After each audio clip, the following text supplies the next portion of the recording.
Staging Shakespeare, a podcast for all those who see William Shakespeare primarily as a dramatist and want to explore ways to stage his plays as live theatre. I'm William Gilbert, and I've been a director and teacher of theatre for nearly 50 years. In that time, I've directed a lot of Shakespeare plays, and I've seen a whole load more in performance. I'd like to share those experiences with you in this podcast as we journey together towards a better understanding of staging Shakespeare. So, let's get started, shall we?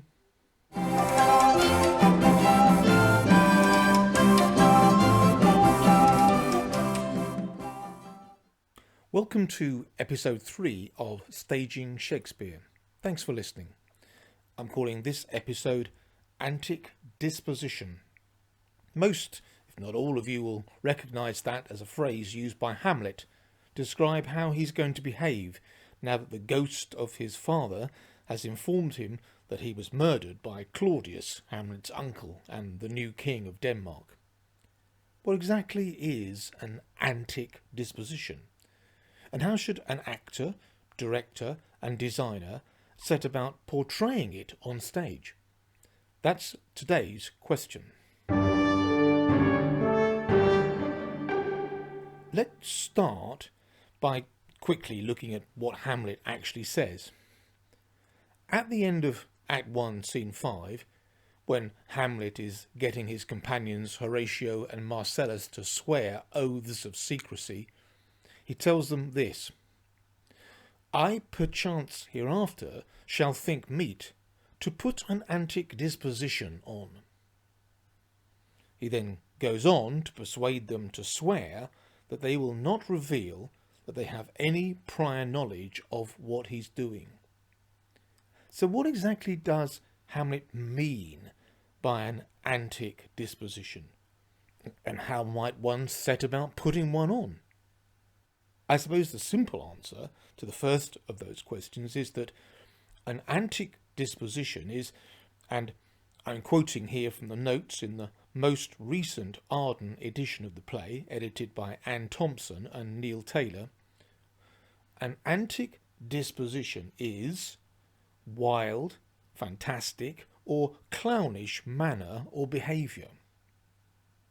So, for the moment, let's take that as our guide, though I'm not for one moment suggesting that any actor or director would be constrained by that. What I really want to come to as quickly as I can is an issue which has been obsessing commentators on the play for years and years. Does this mean that Hamlet is mad, or is he just pretending to be mad? In 1970, I was 17, and I was studying Hamlet for A-level English at school. Unbelievably, one of the essays my teacher set us was this: "Is Hamlet mad? Discuss." Yes, I was expected, in about 500 words and at the tender age of 17, to reach a conclusion on a question that the best Shakespearean brains had been wrangling over for the last 3.5 centuries. It was pretty typical of the kind of thing that occupied us in lessons at that time. Nobody thought to ask instead, what does an actor do in order to put on an antic disposition? For me, that's the more interesting question. I don't suppose the world of Shakespearean scholarship and commentary will ever come up with a definitive answer to the question, is Hamlet mad? Though, I'm ashamed to admit it, at the age of 17, I thought I pretty much nailed it myself. I'll spare you the summary of my answer. What is true, though, is that each and every actor playing Hamlet will have to find his or her own antic disposition to put on, and that's what I'd like to consider. In fact, arguably, Shakespeare tells us how to put on an antic disposition, in the words of Ophelia. In the very next scene, Act 2, Scene 1, Ophelia rushes in to speak to her father, Polonius. She's clearly distressed, and she blurts out the details of an event which has just taken place in her private rooms, in her closet. This is what she says.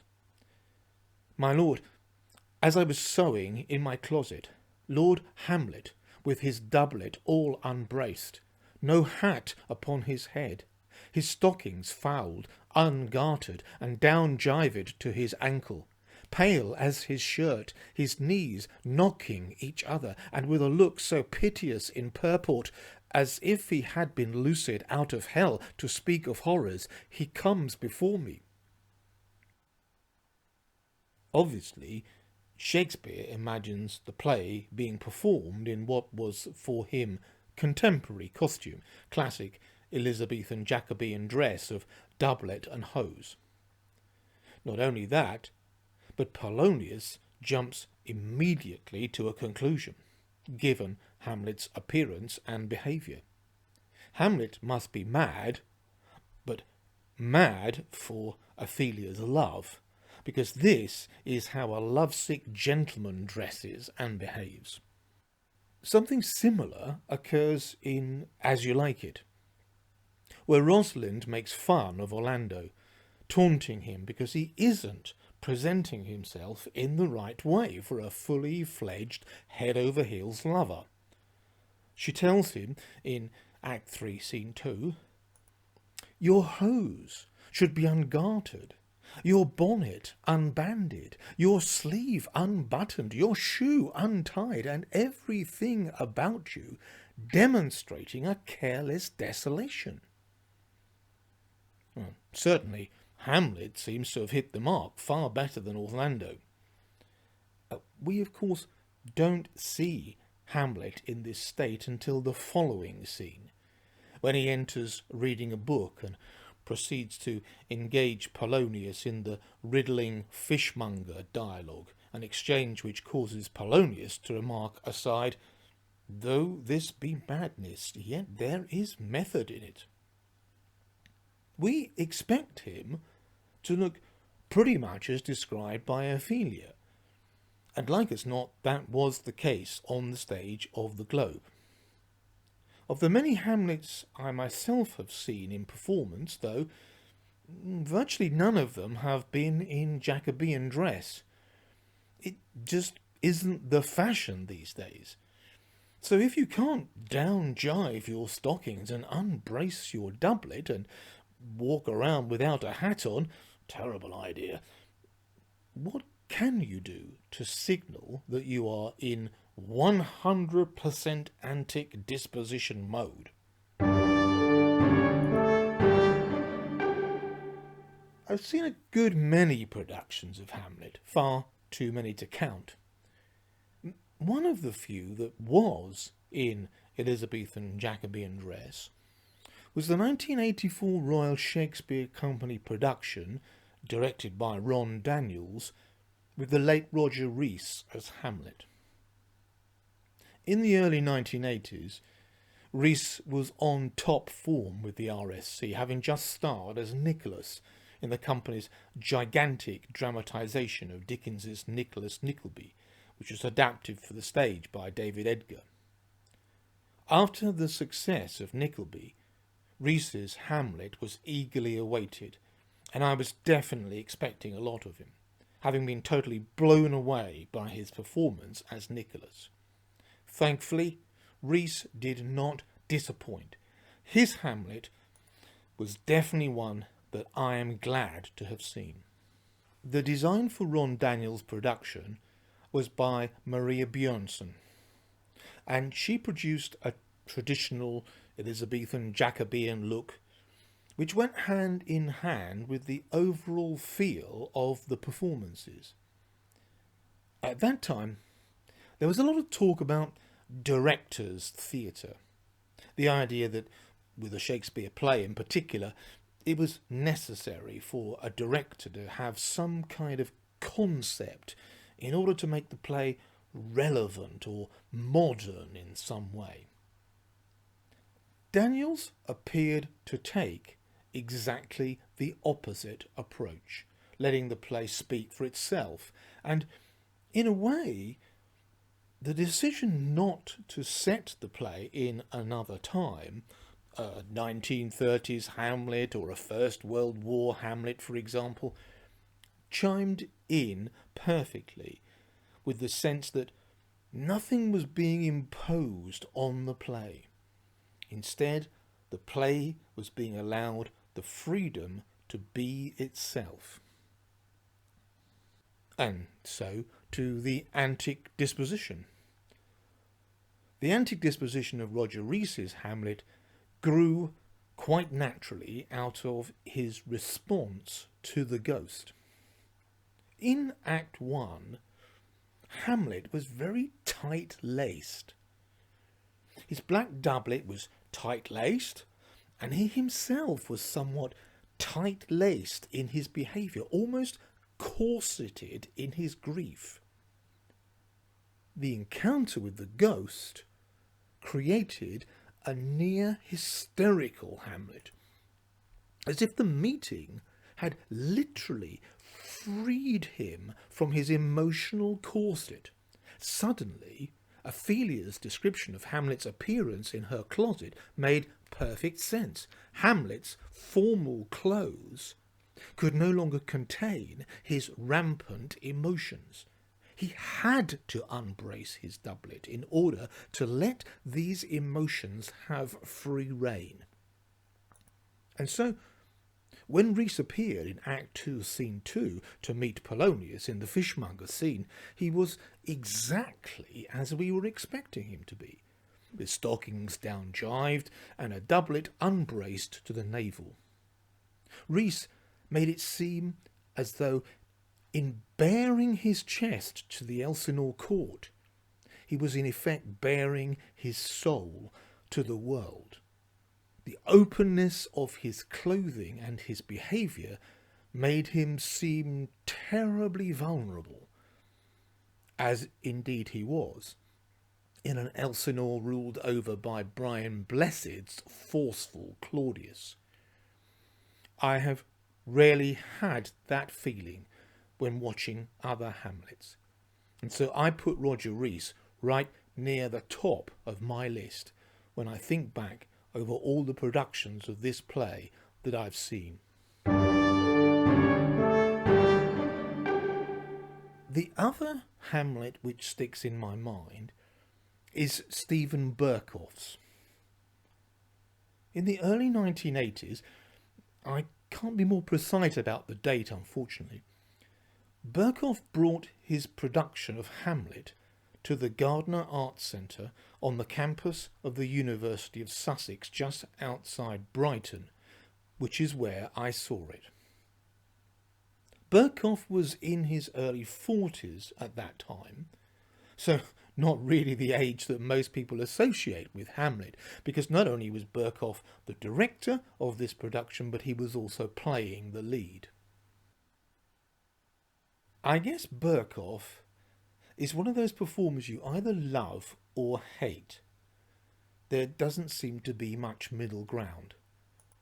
Personally, ever since I first saw him perform, and I think that this production of Hamlet may have been the first time I did so, I have always been fascinated by his work. There is something extraordinary about him as a performer, an odd mixture of the cerebral and the visceral. I'm not sure I can really explain it, but he seems to be able to achieve a unique blend of stylish perfection and emotional engagement, two characteristics which rarely go hand in hand in the theatre. At the time I saw Hamlet at the Gardner Arts Centre, I was only just starting to become familiar with his work, so the production struck me very forcefully indeed. Perhaps it's worth saying briefly that there was virtually no set. The stage was bare, apart from about 20 or so chairs set around a square marked out in white lines on the stage floor. Within that square was a circle which was crisscrossed by diagonal lines. The cast were all dressed in dinner jackets or suits and evening dresses, Berkoff himself wearing a pinstriped suit. The whole look gave an aura of formality to the proceedings. And yet, this formality of look was completely overturned by the acting style, which was much more impressionistic, much more oriented towards physical theatre.